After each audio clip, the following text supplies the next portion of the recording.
最近看到不少质疑唐僧的视频，认为唐僧没有给予孙悟空实质的本领，甚至总是在误解孙悟空。今天我们就来解读唐僧和孙悟空的这种关系在取经过程中意义何在。大家好，我是舒小妍。孙悟空的修行过程中有两位师父，菩提祖师与唐僧。菩提祖师赋予孙悟空强大的技能，唐僧是个凡人肉胎，他教不了孙悟空法术，那他能给予孙悟空的是什么？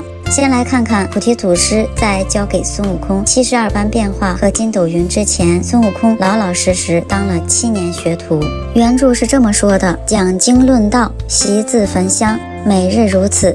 闲时即扫地除园，养花修树，寻柴燃火，挑水运浆，凡所用之物无一不备。此时的孙悟空还没有学到本领，谦逊踏实，什么杂活都做。但在学会72般变化和筋斗云之后，便人前卖弄，菩提祖师只好让他离开。原著中祖师说，别人见你有，必然求你，你若未获，却要传他，若不传他，必然加害，你之性命又不可保，你快回去全你性命，若在此间断然不可。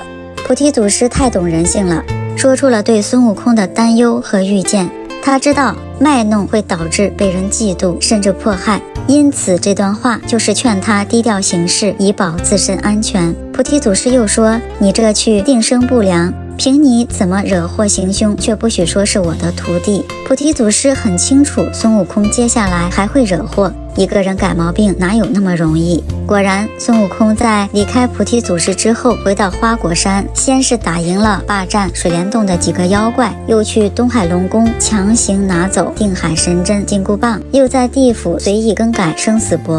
通过这3件事情，孙悟空发现这些妖怪神仙天官都不是自己的对手，就开始膨胀了。再加上天庭没有处置他，还邀请他去天庭当官，为孙悟空彻底膨胀创造了充分的前提条件。那个曾经老老实实干杂活的学徒消失得无影无踪，菩提祖师的忠告早抛到了九霄云外，所以就有了大闹天宫。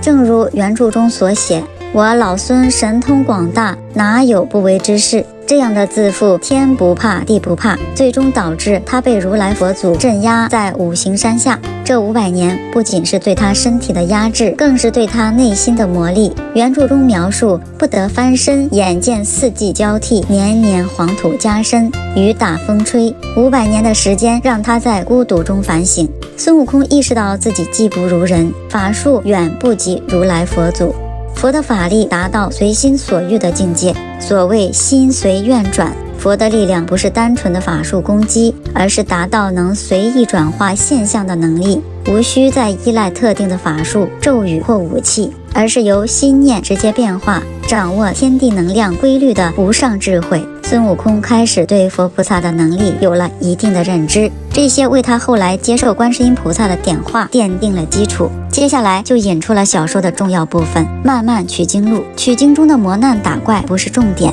打怪只是表象，打怪引起的不团结、不信任、不宽容、贪嗔痴慢疑，才是取经真正要考核的内容。所以取经一行人，包括唐僧，也同样在面对心智的磨练。他前世是佛祖身边的金蝉子，今世下凡历练，化作肉眼凡胎的取经人。这个设定已经决定了唐僧是没有办法教孙悟空法术，而且他根本不需要教什么法术，成佛以后这些自然会有。他需要教给孙悟空的就是成佛的修心方法，修心才是成佛的精髓和本质。释迦牟尼佛坐在菩提树下开悟成佛，就是心境达到了某种高度，并不是因为战斗力多高、法术多强成的佛。修心才是成佛的关键条件。孙悟空借助取经的磨练，战胜自己的情绪、执念和怨恨，这就是修心最大的收获。这些就是唐僧给予孙悟空最珍贵的东西。五行山下500年的磨练，对于孙悟空来说远远不够。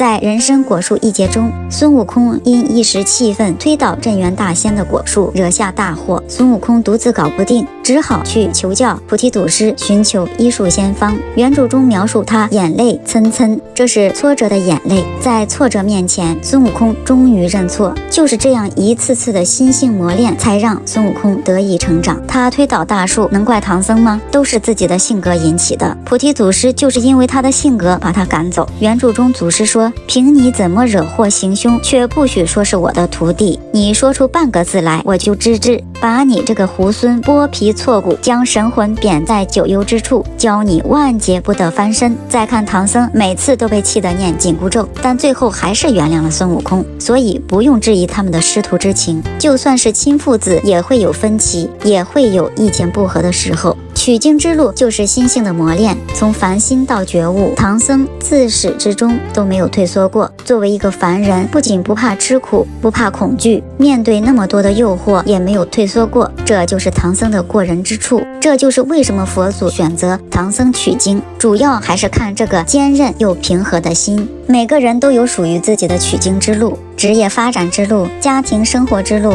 或者自我提升之路。在这些过程中，我们都会遇到困难、不公，甚至妖魔鬼怪的阻碍，这些都在磨练我们的心性。就像唐僧师徒四人经历了991难一样，磨难表面看是外在的，其实是超越我们自己心灵成长的阶梯。西游记情节精妙，不容置疑，看似简单的故事值得反复品味。关注我，我们一起探索西游记蕴含的修行大智慧。